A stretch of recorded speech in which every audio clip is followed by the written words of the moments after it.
없지만 비슷한 일을 해본 적은 있습니다. 남성분들은 아시겠지만 군대에 가면 사격을 하게 됩니다. 사격을 하게 되면 반드시 해야 하는 일이 있습니다. 그것은 탄피라고 하는 것을 주워야 하는데 반드시 내가 쏜 총알과 이 탄피의 숫자가 딱 맞아야 됩니다. 그렇지 않으면 부대에 복귀할 수가 없습니다.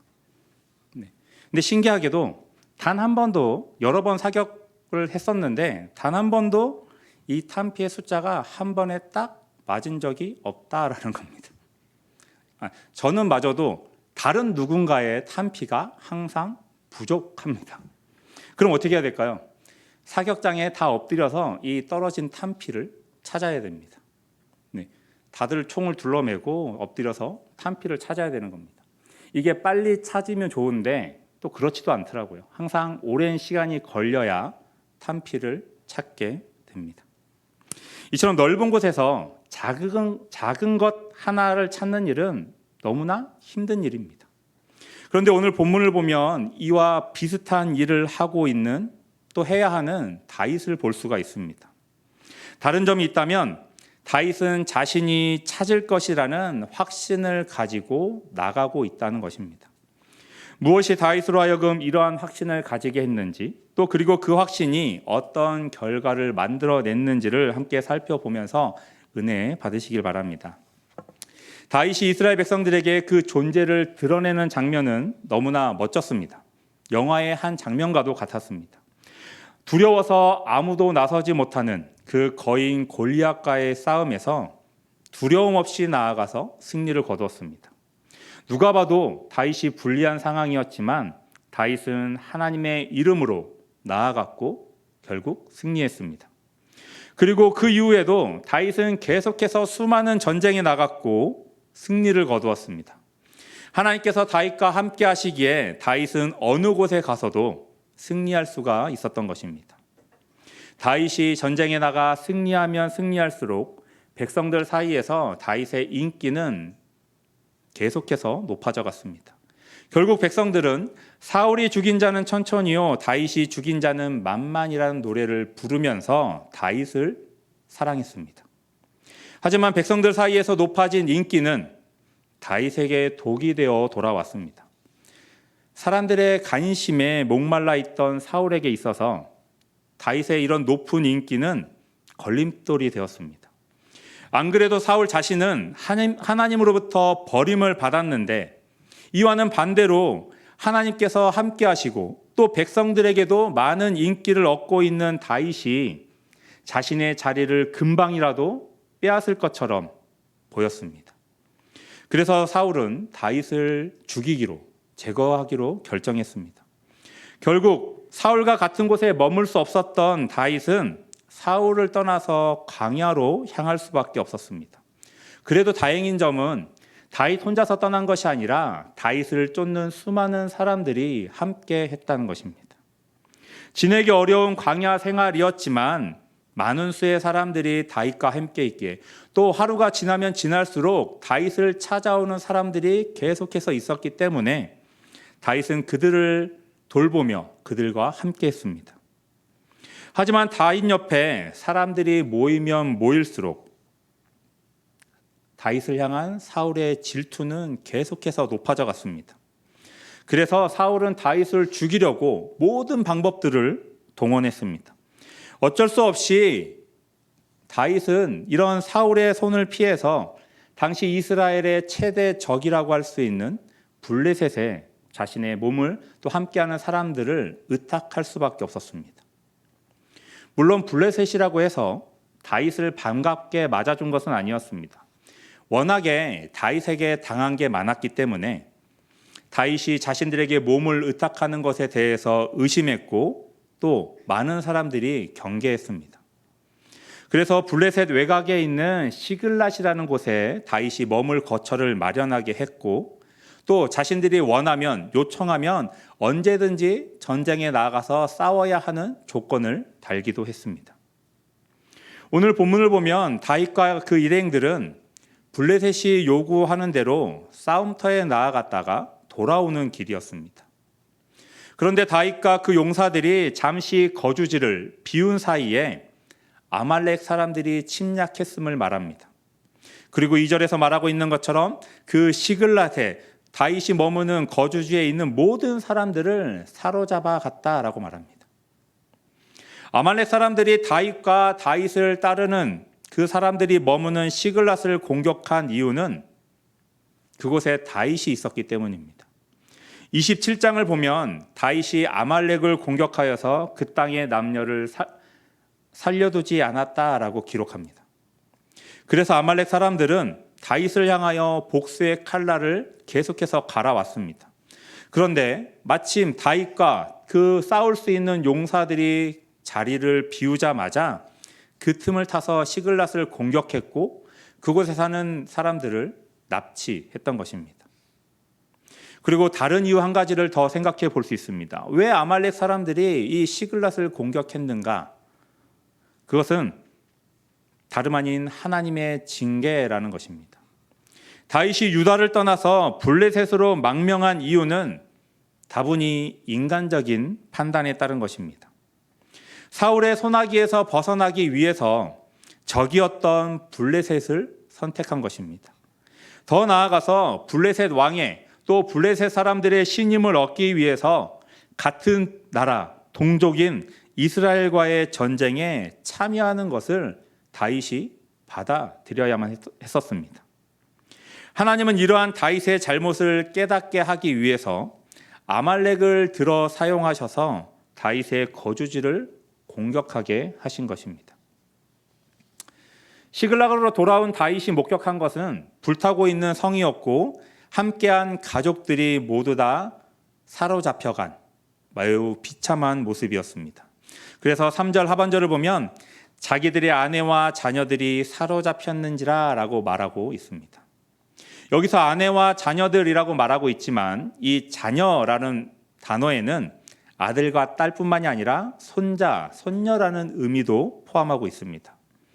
그래서 아내와 자녀 그리고 그보다 더 어린 아이들까지 시글랏에 함께하는 모든 사람들이 다윗과 그 싸울 수 있는 자들 외에는 모두 다 사로잡혀 갔다는 것을 알 수가 있습니다.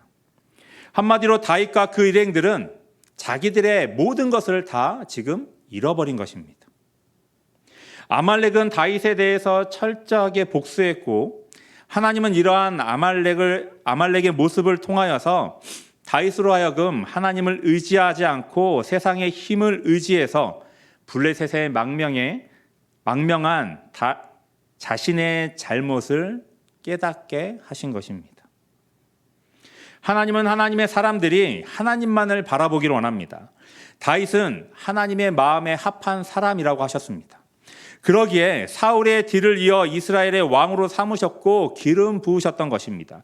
그런 다윗이 어려움 가운데서 하나님을 의지하지 않고 사람의 판단에 따라 세상의 힘을 의지하는 것을 하나님은 그냥 내버려 두시지 않으십니다.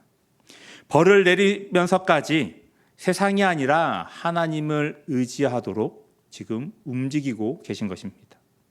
그리고 이는 우리도 마찬가지입니다. 우리가 하나님을 의지하지 않고 세상을 의지한다면 하나님은 우리에게 벌을 내리시면서 우리의 어리석음을 깨닫게 하실 것입니다. 그렇게 우리는 언제나 내가 지금 무엇을 의지하며 살아가고 있는지를 늘 확인해야 하는 것입니다. 혹 하나님이 아닌 세상이나 나의 능력을 의지하고 살아가고 있다면 우리는 그것을 빠른 시간 내에 깨달아서 하나님께로 돌아가야 합니다. 그래서 하나님만을 의지하며 하나님의 뜻대로 살아가야 하는 것입니다. 다시 말씀을 보면 주둔지로 돌아온 다윗과 용사들이 본 현장은 너무나 비참했습니다. 그들의 마음, 그들의 심정을 4절에서 잘 보여주고 있습니다. 4절입니다. 다윗과 그와 함께한 백성이 울 기력이 없도록 소리를 높여 울었더라. 다윗과 함께한 사람들은 자신들의 불찰에 대한 자책감과 아말렉에 끌려간 가족들에 대한 감정을 가지고 울었습니다. 그런데 그 우는 것이 울 힘이 없을 때까지 울었다라고 말합니다. 얼마나 비통하고 괴로운지 온몸에 진이 다 빠질 때까지 울었던 것입니다.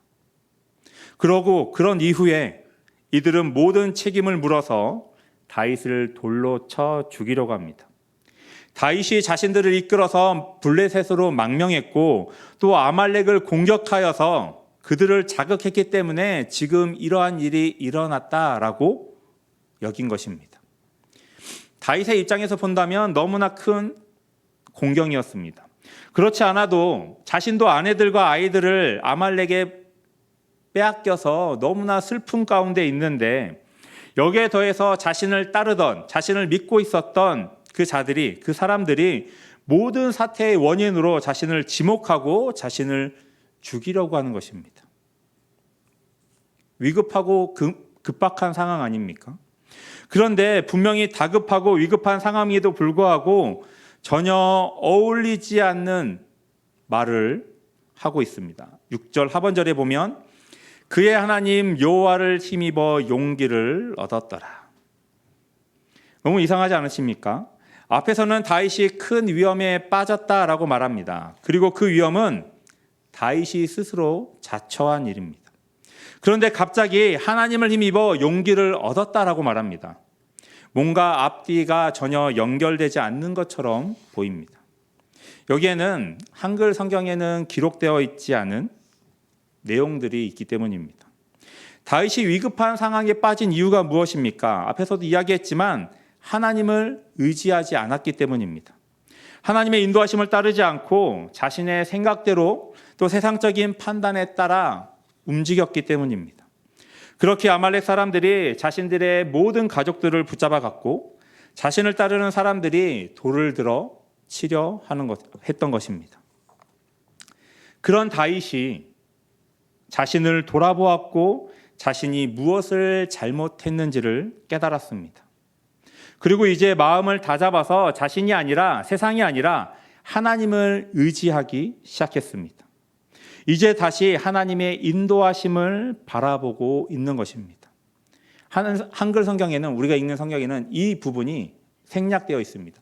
물론 원어 성경에도 이렇게 자세하게 이야기하지 않습니다. 한 단어로 이 모든 것을 다 표현하고 있습니다. 하나님을 의지하는 다윗에게 하나님의 인도하심을 바라보는 다윗에게 그 마음을 바꾼 다윗에게 무엇이 일어났습니까? 무슨 일이 일어납니까? 놀랍게도 용기를 얻었다고 말합니다. 낙심하고 낭망한 상황 속에서 다시 일어설 수 있는, 다시 힘써 싸울 수 있는 힘을 얻었다라고 말합니다. 다윗이 이렇게 힘을 얻을 수 있는 이유가 무엇입니까? 바로 하나님 때문입니다. 6절을 자세히 보면 그의 하나님 여호와를 힘입고라고 말합니다. 그의 하나님, 다윗의 하나님입니다. 이 말이 의미하는 것이 무엇입니까? 하나님께서는 성도가 환난에 처할 때 그 성도 개인의 하나님이 되어 주신다라는 것을 보여주고 있습니다.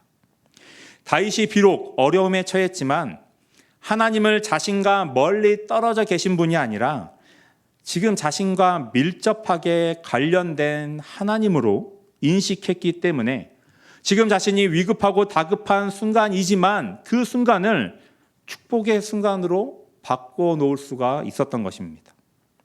이를 반대로 이야기한다면 우리가 하나님을 나의 하나님으로 여기지 않는다면 그런 축복의 순간을 우리가 누릴 수 없다라는 것입니다. 우리는 어떤 하나님을 바라보고 있습니까? 나의 하나님입니까? 아니면 옆에 성도의 하나님으로만 내가 하나님을 바라보고 있습니까? 우리가 하나님을 나의 하나님으로 바라보지 않는다면 하나님께서 준비하신 놀라운 은혜를, 축복을 내가 누릴 수가 없습니다. 하나님은 자신의 사람들에게, 자신의 자녀에게 축복을 주시는 분이십니다. 나에게 그 축복을 주기 위해서 지금 준비하고 있습니다. 누구에게 줘요? 나의 하나님이로 고백하는 자들에게 그 놀라운 축복을 주시는 것입니다. 오직 나의 하나님을 바라보시고 의지하시는 성도님들이 되시길 바랍니다. 그래서 그 하나님이 나에게 주시기로 한 놀라운 은혜를, 축복을 받아 누리시는 저희 성도님들이 되시길 바랍니다. 계속 보면 하나님을 의지하는 다윗에게 이제 마음을 바꿔서 그 자신의 생각을 변화해서 세상이 아니라 하나님을 의지하는 다윗에게 하나님은 아말렉 군사들을 쫓으라고 말씀하십니다. 8절입니다. 다윗이 여호와께 묻자와 이르되 내가 이 군대를 추격하면 따라잡겠나이까 하니 여호와께서 그에게 대답하시되 그를 쫓아가라. 내가 반드시 따라잡고 도로 찾으리라. 다윗이 이제는 자신의 생각이나 판단에 의지하지 않습니다. 다윗이 이 위급한 상황 속에서 하나님만을 의지합니다. 하나님의 뜻을 따르기로 합니다. 그래서 하나님께 묻습니다. 하나님, 내가 어찌해야 합니까? 그를 지금 추격하면, 그들을 쫓아가면 내가 그들을 따라잡겠습니까? 하나님은 반드시 따라잡고 도로 찾으리라 라고 말씀하십니다. 다윗에게 약속하고 계십니다. 그런데 문제가 무엇입니까? 이들이 어디로 향했는지 모릅니다. 그 성에 사람이라도 좀 남아있다면 이 아말렉 군사들이 어느 방향으로 갔는지 물어서 알 수 있을 텐데 그 성에 지금 아무도 없습니다. 아말렉 군사가 어디로 향했는지 알 수가 없는 것입니다. 앞에서 모래사장에서 바늘을 찾고 사격장에서 떨어진 탄피를 찾는 것이 얼마나 어렵고 많은 시간이 걸리는지를 이야기했었는데 지금 다윗의 처지가 그런 겁니다. 그 넓은 광야에서 아말렉 군사가 어디로 향했는지 모릅니다. 이게 좀 빠른 시간이었다면 하루나 반나절이었다면 그들의 발자국을 보면서 쫓아갈 수 있겠지만 사흘 전입니다.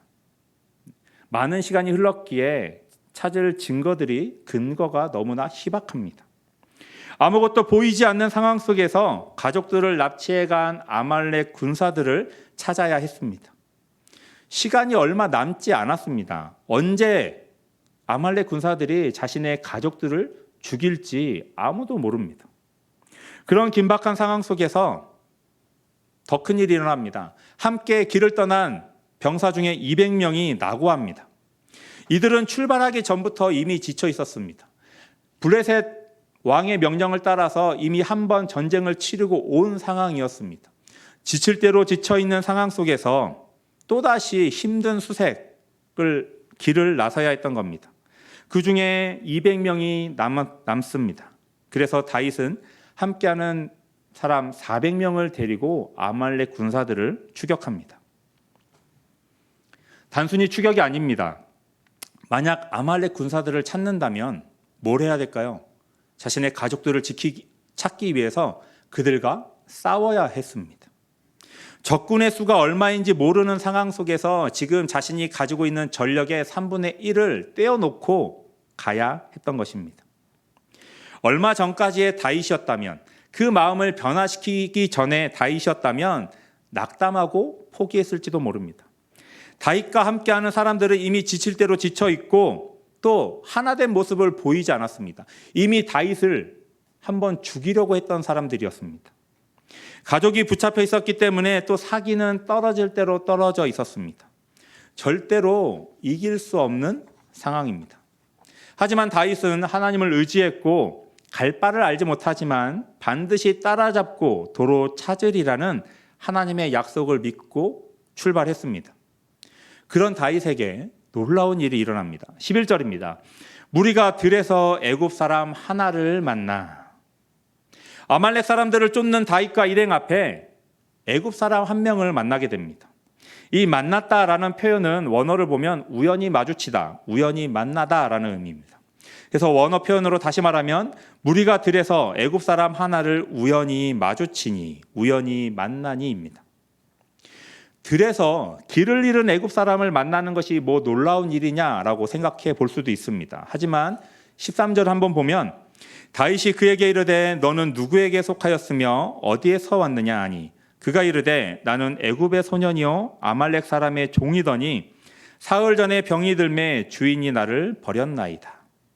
다윗과 그 사람들이 함께한 사람들이 만난 애굽 사람이 누구입니까? 아말렉 사람의 종이었던 자입니다. 놀랍지 않습니까? 그 넓은 광야에서 아말렉 사람과 지금 다윗이 쫓고 있는 사람과 관련된 사람을 만나는 일이 쉬운 일일까요? 그것도 사흘 전까지 그들과 함께 있었던 사람입니다. 다윗은 이 애굽 소년을 통하여서 아말렉 사람들이 어디에 있는지 알 수가 있었습니다. 그리고 더 나아가서 이 애굽 소년이 다윗과 병사들을 지금 아말렉 사람들이 있는 곳까지 안내해 주겠다라고 말합니다. 15절 하반절입니다. 그리하면 내가 당신을 그 군대로 인도하리라 하니라. 이 애굽 소년은 자신을 버린 아말렉 사람들에게 복수를, 그리고 자신을 선히 대접한 다윗에게 호의를 베풀기를 원했습니다. 그래서 다윗이 지금 간절히 찾고 있는 아말렉 사람들에게 다윗과 그 병사들을 인도하기로 하고 앞장섰습니다. 광야에서 내가 원하는 곳을 알고 있는 사람을 만날 수 있는 확률이 얼마나 되겠습니까? 아마도 모래사장에서 바늘을 찾는 것보다 그 확률은 더 적을지도 모릅니다. 그런데 그런 기적과 같은 일이 지금 일어나고 있습니다. 이 기적은 다윗이 하나님을 의지하고 하나님의 약속을 믿고 나아갔을 때 일어났음을 기억하시길 바랍니다.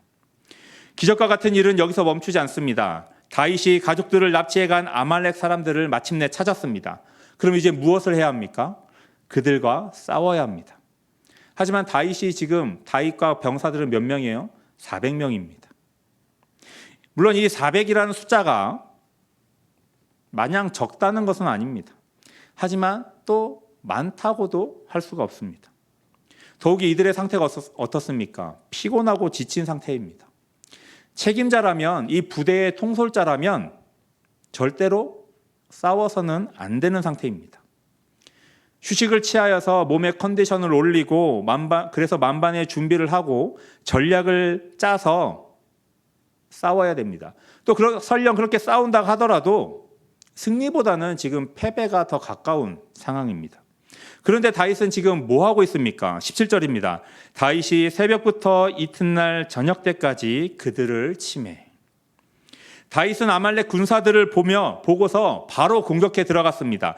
자신의 상태들의 컨디션을 좀 끌어올리기 위해서 휴식을 취한 게 아니라, 또 그들을 상대하기 위해서 무기를 점검하고 전략을 짠 게 아니라 그들을 보자마자 공격해 들어갔습니다.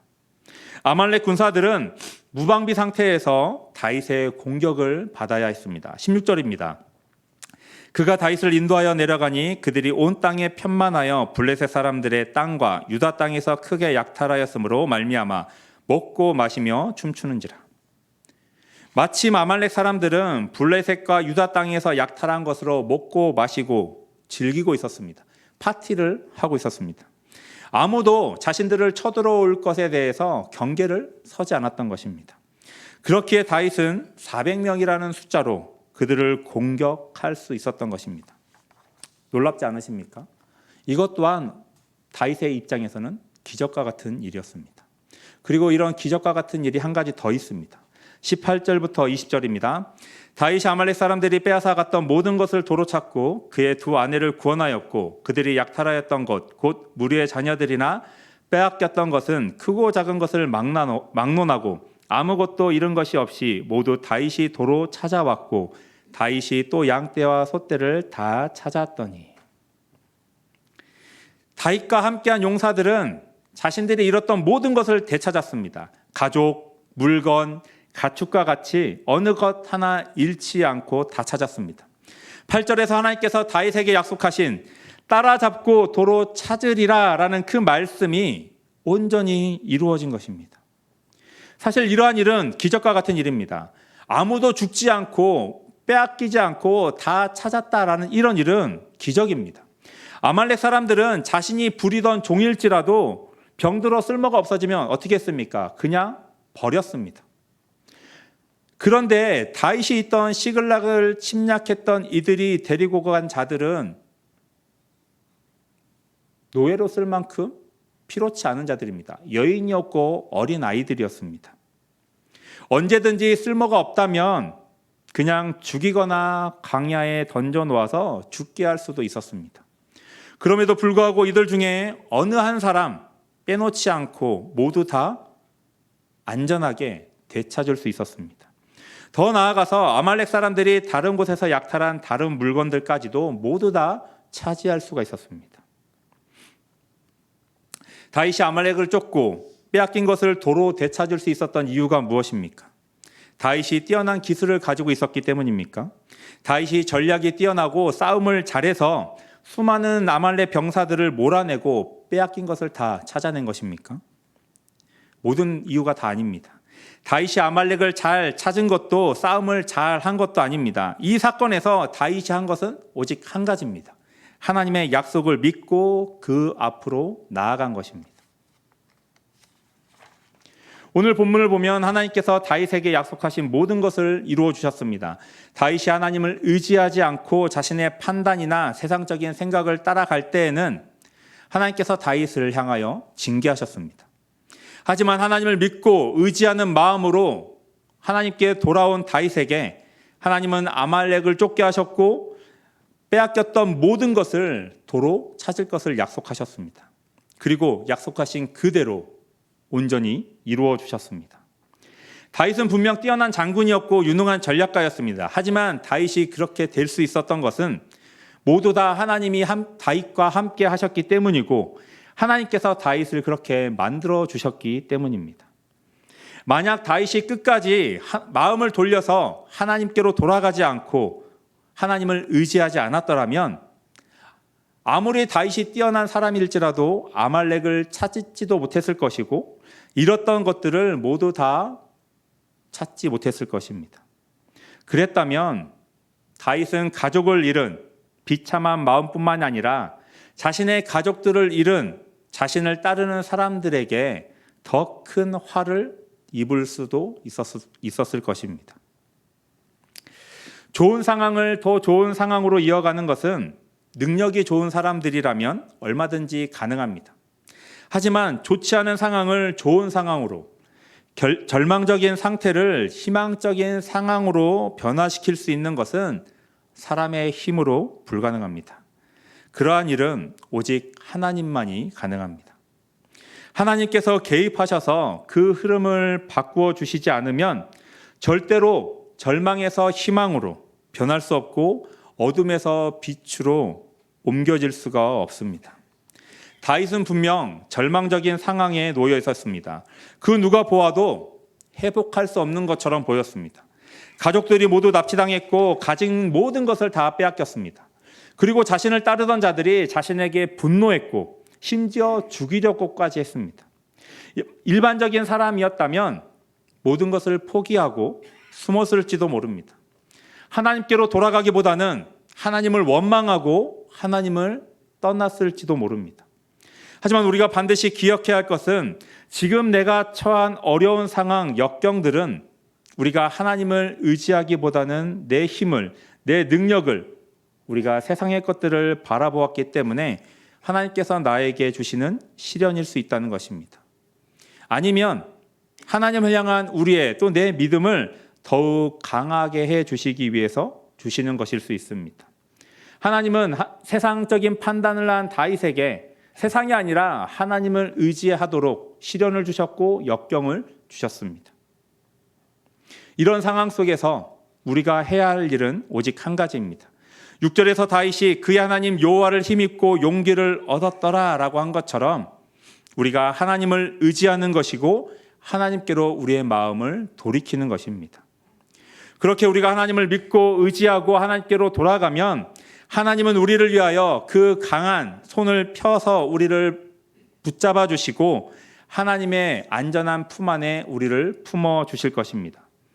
그래서 우리에게 쫓아가고 도로 찾을 것을 약속해 주실 것입니다. 하나님의 약속은 아무에게나 하시는 것이 아닙니다. 오직 하나님께 나아가는 자들에게, 하나님을 믿고 의지하는 자들에게 약속하십니다.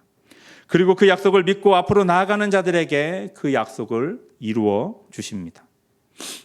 지금 이제 11월이 눈앞에 다가왔습니다. 아직 2024년이 끝나려면 2달이 남았지만 교회는 이제 2024년을 마무리해 가며 2025년을 준비하는 시간이 다가왔습니다. 올 2024년에 하나님께서 나에게 무엇을 약속하셨습니까? 아니 그 전에 하나님께 내가 올바로 나아가고 있습니까? 하나님을 믿고 의지하고 나오셨습니까? 우리가 하나님을 믿고 의지하고 돌아갈 때 하나님은 나에게 반드시 약속해 주실 것이고 그 약속을 이루어 주실 것입니다. 2024년 하나님께서 나에게 약속하신 것들을 다시 한번 생각하시고 또 그 약속을 이루어 가실 하나님을 바라보시길 바랍니다. 또 다가오는 2025년에 하나님께서 나에게 무엇을 약속해 주실지를 소망해 보시고 또 하나님께 간절히 구해 보시는 저희 성도님들이 되시길 바랍니다. 하나님께서 나에게 약속하신 것을 이루어 주실 것을 우리가 믿고 나아갈 때, 앞으로 향해 달려갈 때 하나님께서 그런 우리와 함께 해 주셔서 그 약속들을 이루어 가실 것이고, 그를 통하여서 온전히 하나님의 놀라운 일들을, 계획들을 이루어 가시고 또 그를 통하여서 하나님께 영광 올려드리는 자리에 우리로 하여금 서게 해 주실 것입니다. 그런 하나님을 바라보시고 또 그런 하나님을 믿고 나아가시는 저희 성도님들이 되시길 바랍니다.